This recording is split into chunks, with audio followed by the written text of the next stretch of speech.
masa jabatan kepala daerah. Jadi itu tentu nanti juga menjadi kewenangan dari pembentuk undang-undang untuk mencarikan solusi terbaik supaya kemudian nanti undang-undang yang dibentuk itu punya landasan konstitusional yang kuat. Saya kira sedikit saja dari saya demikian, mudah-mudahan ada manfaatnya. Billahi fisabilil haq. Wassalamualaikum warahmatullahi wabarakatuh. Waalaikumsalam warahmatullahi wabarakatuh. Kita kasih tepuk tangan untuk 3 narasumber. Luar biasa masukannya.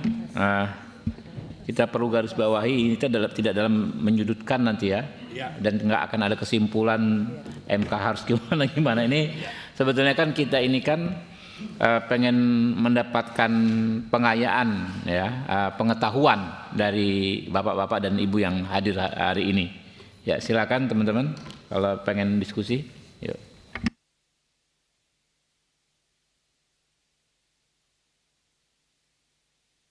Martin Tumbaleka alias Stephen Seagal. Terima kasih pimpinan yang kami hormati dan kami banggakan, rekan-rekan anggota Komisi 3 yang kami hormati, narasumber Pak Taufik, Pak Patrialis dan Bu Subekti yang kami hormati. Pertama-tama tentu kami berterima kasih atas apa yang sudah disampaikan, pandangan-pandangan atau pencerahan pada kami anggota Komisi 3 yang memang selama ini begitu pada putusan memang rame dibicarakan, ada polemik yang muncul di masyarakat.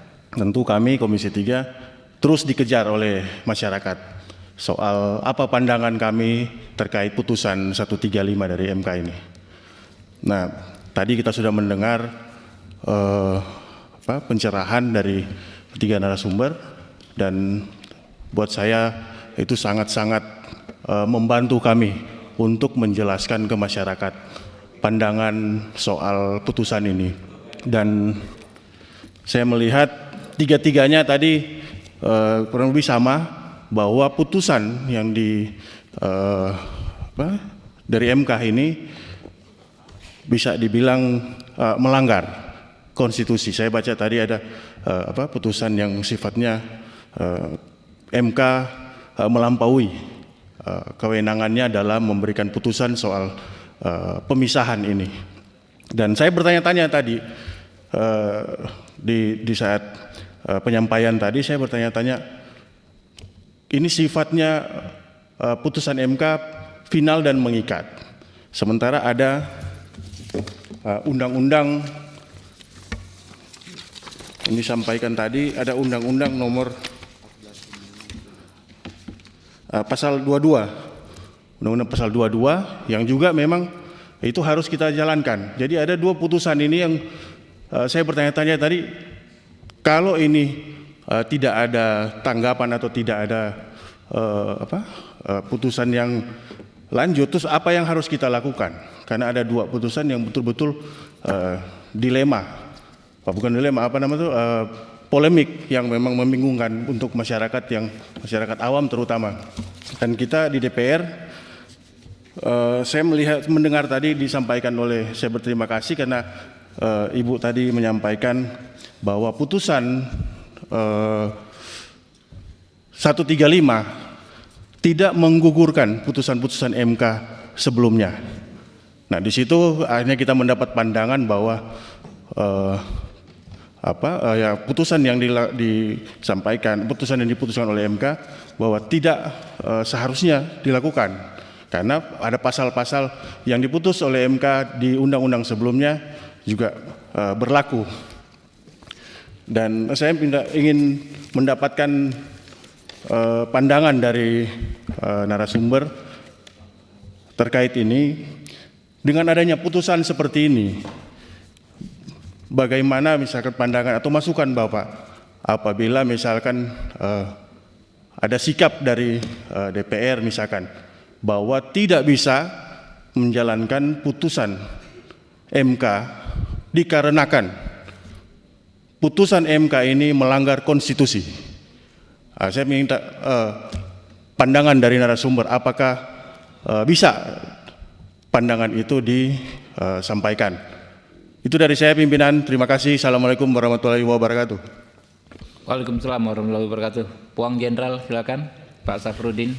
Terima kasih pimpinan yang terhormat, pimpinan Komisi 3, anggota Komisi 3, Bapak-bapak narasumber dan Ibu narasumber, Ibu Valina. Memang kalau kita dengarkan tadi, keputusan dari MK sendiri bertentangan, ada yang bertentangan sebelumnya dengan yang 135 ini. Kemudian yang terakhir ini keputusan MK yang 135 ini kan melanggar konstitusi.